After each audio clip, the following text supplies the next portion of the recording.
Really glad to be joined by Shaun Cammack. He is a researcher and a writer. He's a grad student at the University of Chicago, and he wrote a really important article on this idea of government control over the population in USA Today. Shaun, thank you for joining the show. Yeah, thank you very much for having me. I'm happy to be here. You bet. So in your article in USA Today, you say, as Americans' social distancing fatigue grows, authorities must loosen their control. You say, and I'm quoting from your article, you say the longer this goes on and the more paternalistic it gets, the more that we will see pushback and unrest. Can you expound upon that?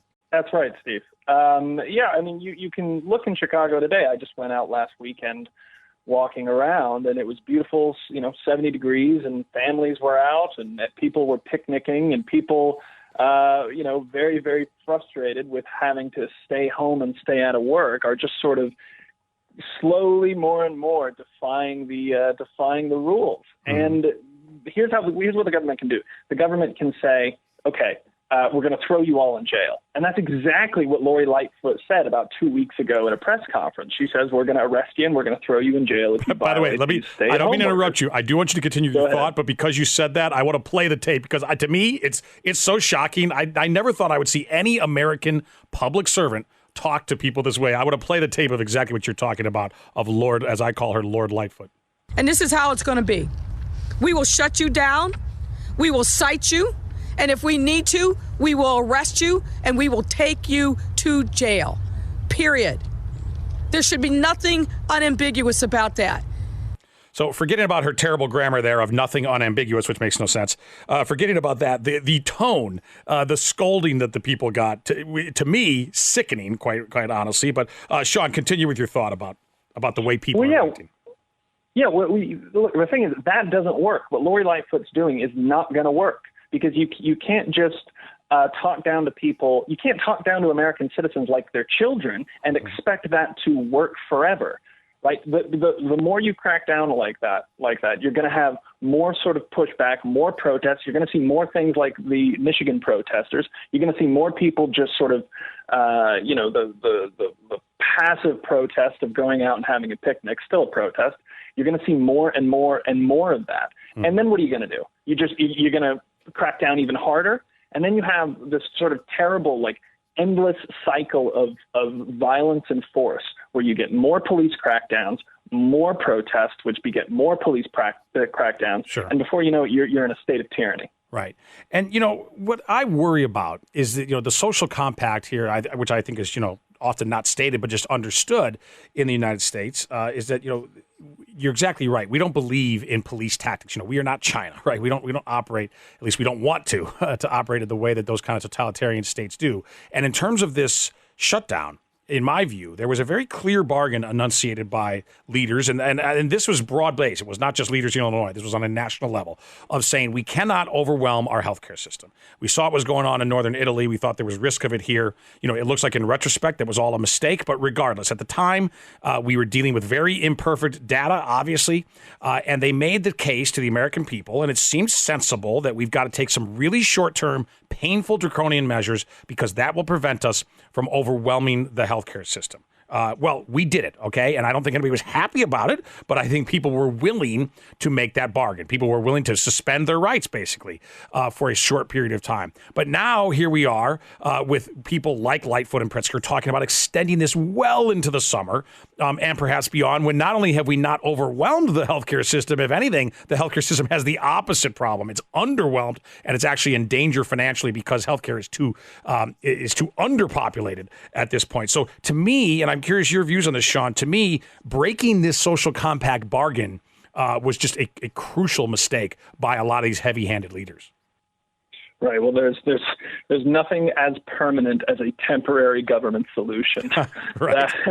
Yeah. So I think they have, and I unfortunately I don't expect them.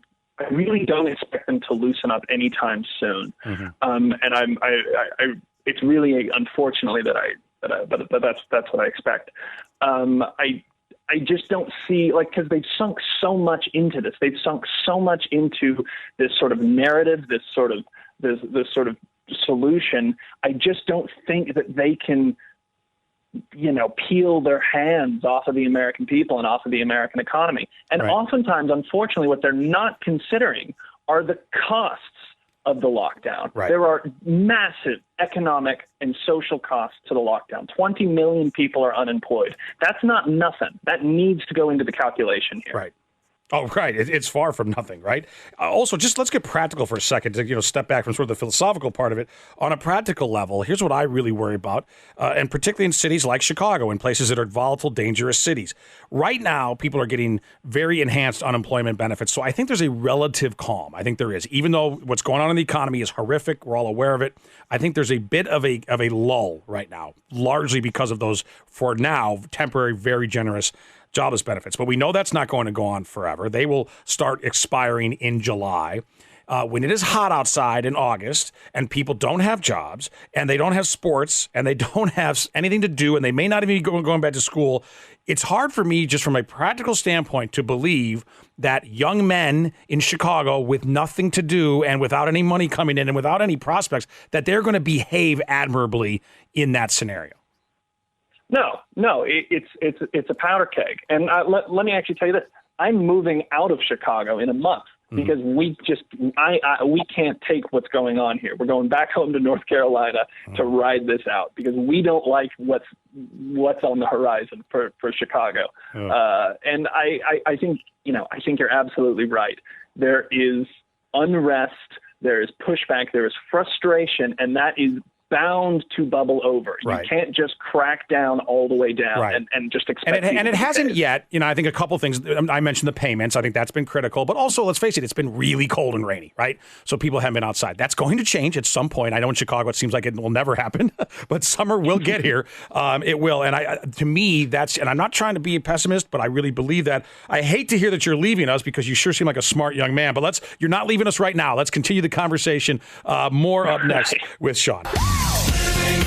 Talking about the shutdown and the risks of tyranny, quite frankly, or at least petty tyranny in regards to the shutdown. And really pleased to continue the conversation with Shaun Cammack. He's a researcher and a grad student at the University of Chicago.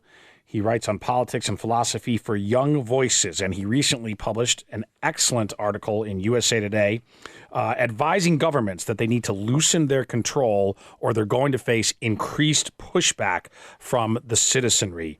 So, Shaun, to continue our conversation here, you mentioned how on a nice day, Hyde Park was really full. I took a drive the other day. It was one of our really nice days. I guess this was last week. Really kind of up and down Lakeshore Drive. I live on the north side of the city. Basically went down to your area, down to Hyde Park, and then back. And it was really sad to me, number one, to see the entire lakefront empty on a beautiful day. And we don't have that many beautiful days. But in addition to that, not only does it make no sense from a scientific or public health standpoint to not, to tell people that they cannot go run by themselves or bike on the lakefront. It doesn't make any sense. But in addition to that, one of the things I noticed were how many barricades there were and how many police there were. So, I mean, there's real effort and cost involved actually in this insane. And I thought to myself, I can't imagine that those cops are very happy that they are guarding the entrance to a jogging path. At least I hope they're not happy about that, instead of doing real police work in a city that is, quite frankly, full of crime. So, I mean, not only is it bad policy, but it's also costly. Oh, massively costly. And yeah, I agree with you. It's really sad to see everything sort of locked down like a bit of a police state. Not just sad. It's quite. I actually find it quite scary. But yeah, there's a huge cost to this, both to the taxpayer, but also just to the economy, to the economy at large, to people's lives. I just read an article today that says there's an increase in opioid overdoses in Chicago. Right? There's real social costs like that are going to be what sort of keeps making those cracks in the lockdown wider, broader, and more dangerous. Right. Well, look, and of course there's going to be all kinds of, I think, crimes of despair, self-harm, because as human beings, we are made to work. I mean, it's just intrinsic in who we are. It's part of our DNA. And it doesn't mean necessarily that you have to do a job for pay. A lot of people work very, very hard in the home, raising children, whatever it is. But the point is we are made for tasks. I mean, that is just part of being a human being, is we need tasks to feel valuable and to feel worthy. All of us do, whatever your task in life is. And so many of these tasks have been taken away. Here's what I also worry about. I'd like to get your opinion on this, Shaun. What I worry about is that for for influencers, for sort of important people, elites, whatever you want to call it. Let's face it, people who make a good living in the information economy in this country, they haven't really suffered consequences so far. And, the statistics certainly bear this out. High-end wage earners, for example, have not lost their jobs. Law partners, people like me, people in media who can do their jobs remotely, haven't suffered the consequences. By and large, it has been blue-collar people who cannot work from home.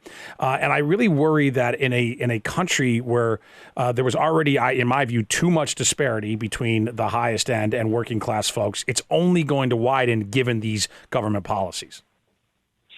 Yeah, I mean, I'm glad that there's people who aren't affected by that.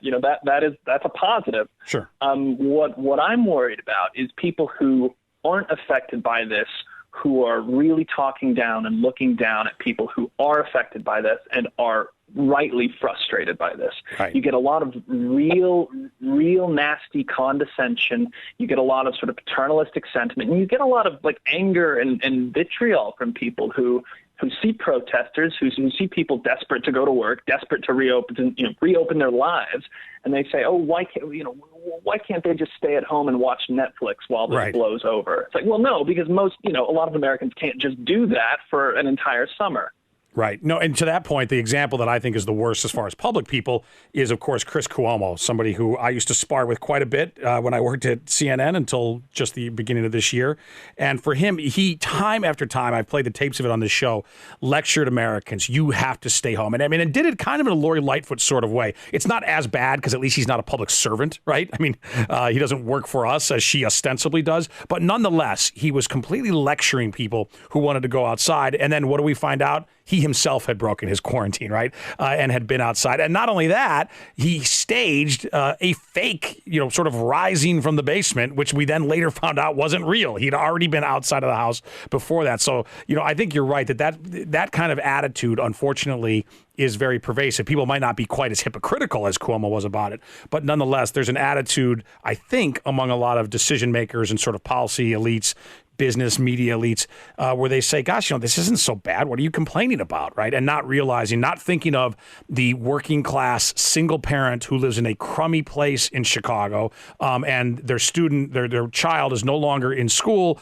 doesn't have a great place to do do home schooling, and maybe, by the way, doesn't even have a teacher who cares a whole lot to do distance learning. You know what I mean? So I just think you have to put yourself in the mind frame of the reality of people who are truly suffering during this entire lockdown. So listen, I so appreciate, I'm bummed to hear, I don't know you, but you sure are a smart guy and a good writer. I'm bummed to hear you're going to be leaving Chicago, but hopefully you'll join the Steve Cortes show from North Carolina.